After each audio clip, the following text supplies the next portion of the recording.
Una hora en la ventana, la otra hora en el balcón. Una hora El invitado. la otra hora en el balcón. Es un placer recibir en Radio Sefarad a Lynn Julius. Bienvenida. Muchas gracias, Raquel. Estamos encantados de poder hablar con usted.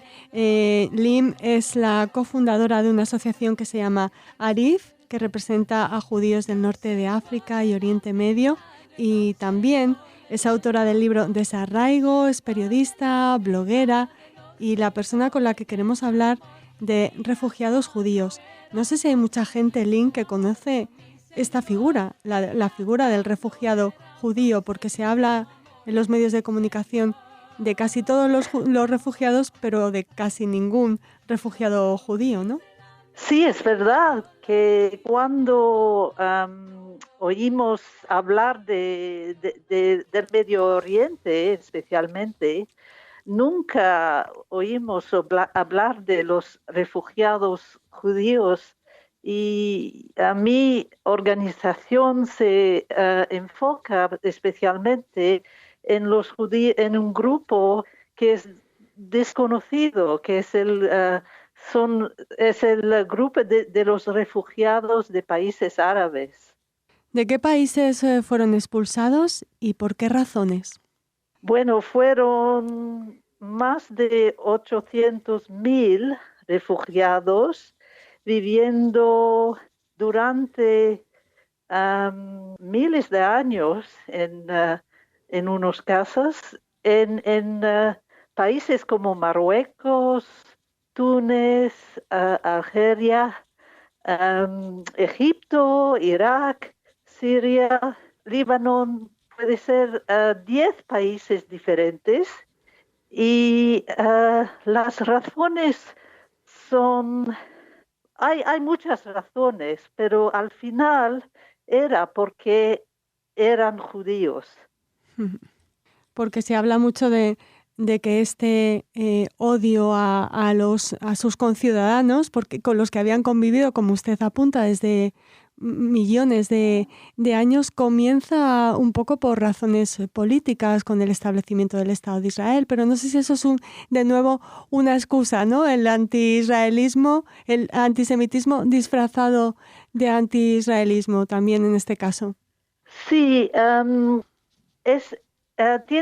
tienes razón, pero yo creo que todas las minorías han sufrido en el Medio Oriente, y aun si no había Israel, yo creo que los judíos hubieran sido obligados de salir de sus países. Por puro antisemitismo, como nos apuntaba, aunque estuvieran integrados, no sé, estoy pensando en Marruecos, por ejemplo, que es quizá el caso que en España conocemos mejor, donde los vecinos árabes, cristianos y judíos convivían, celebraban las fiestas, iban al colegio juntos.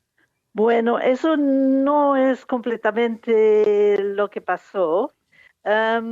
Los cristianos y los judíos habían un estado especial que se llamó el dhimmi, es decir, que tenían un estado inferior a los musulmanes. Pues solo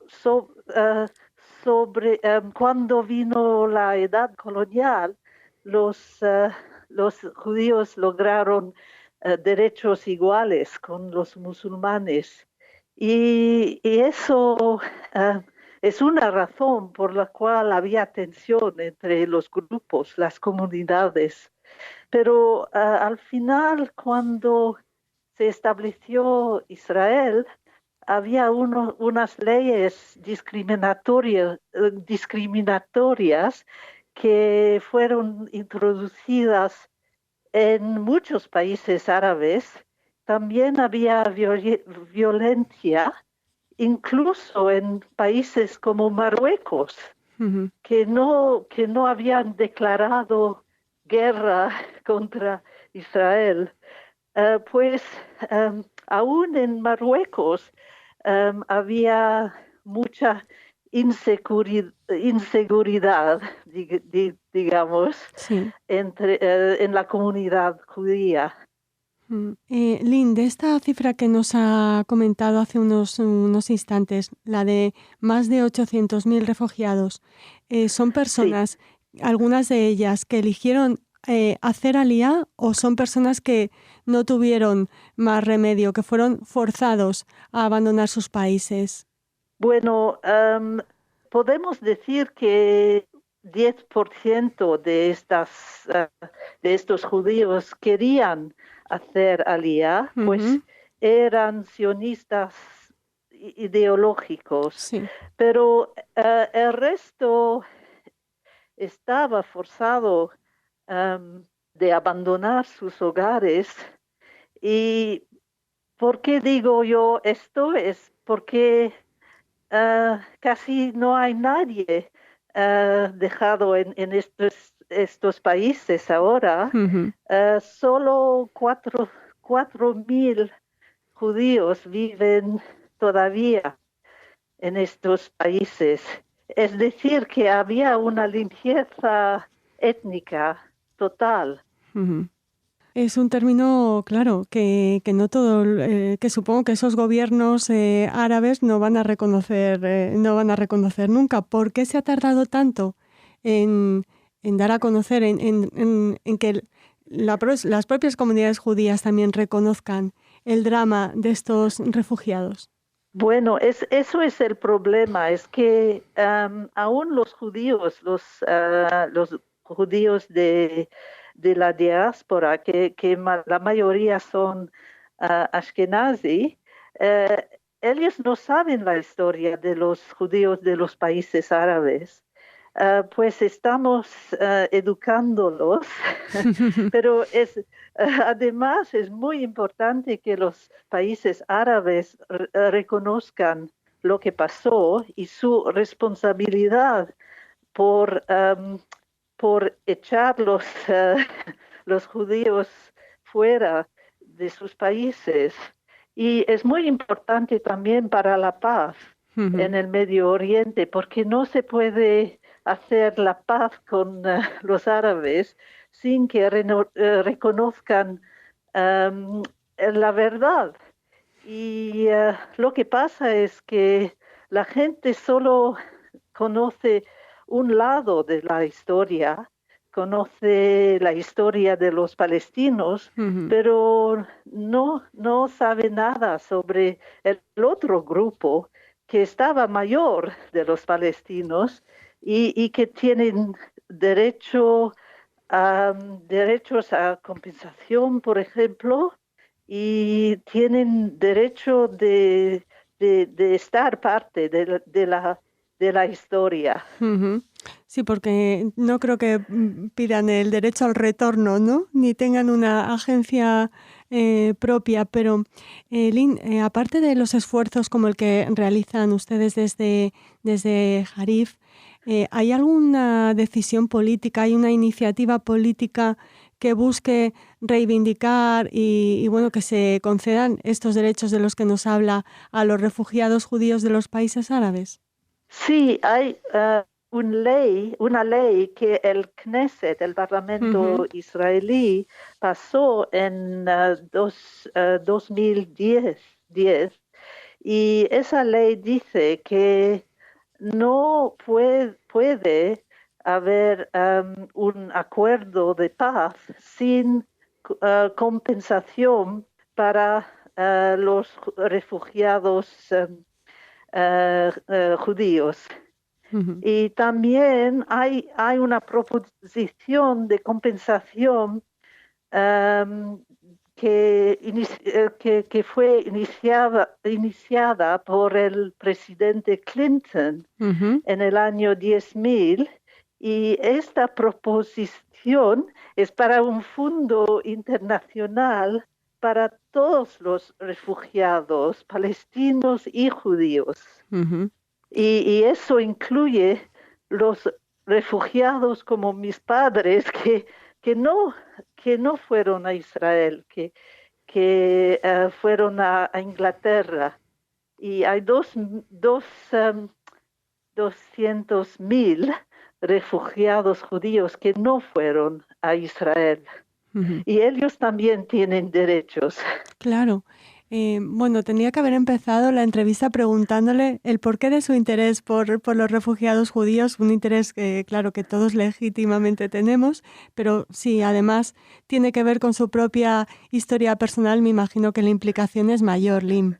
Sí, es verdad que hay mucha gente que tiene un interés personal, pero forma parte de la historia judía Ujú. y uno no debe sufrir, por ejemplo, el holocausto por ser interesado en lo que pasó.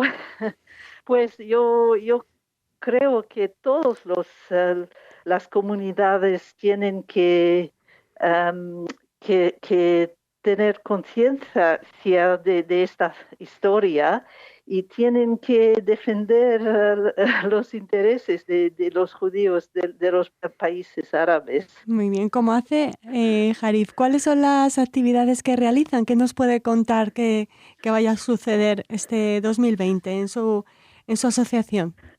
Sí, bueno, hace quizá 15 años que Harif estuvo fundido. Es una asociación de judíos del norte de África y del Medio Oriente, pero todos pueden suscribir Ujú, a nuestra información. Tenemos un sitio web ujú. en, y todos pueden recibir información. Y lo que hacemos es que organizamos conferencias y mostramos películas y hacemos unas actividades para preservar el patrimonio y la historia de estos judíos en Inglaterra. Ujú. Sí. Bueno, también sabemos que la conocemos, por ejemplo, porque viajó a España para ofrecer una conferencia en Centro Sefarat Israel. Me imagino que sus viajes son constantes, también los de sus compañeros para eso, para promover la historia, la cultura y la herencia de estos refugiados judíos. Háblenos un poquito, Lynn, de su libro Desarraigo. Sí, por favor. Sí, Cuéntenos, bueno, sí. sí, bueno, el libro se llama Desarraigo, como 3.000 años de civilización Civilización. judía. Sí. Hola. Sí, civilización. Es que es muy, Sí, muy sí, difícil esa de palabra. civilización judía desapareció de los países árabes de un día al otro. Pues lo que hago es que, bueno, este libro es en inglés y Ujú. también fue traducido en Norvegia, ¿cómo ¿Al se dice? noruego? Noruego, Sí. noruego, sí. Y espero que va a salir también en hebreo y en árabe, Ujú. pero tengo que eso eso es el proyecto del futuro. Pues tengo en este libro, yo hablo de todos los países árabes y también tengo historias personales de unos judíos que tuvieron experiencias en estos países. Y espero, y hace 2 años que este libro salió y hasta ahora tenía bastante éxito con este libro y estoy muy contenta. Y espero un día que saldría en español también. Bueno, nosotros también nos unimos a ese deseo. Le agradecemos muchísimo, Lynn, que haya atendido nuestra llamada y su trabajo y el de sus compañeros. Muchísimas gracias y hasta muy pronto. Muchas gracias, Raquel. Muchas gracias.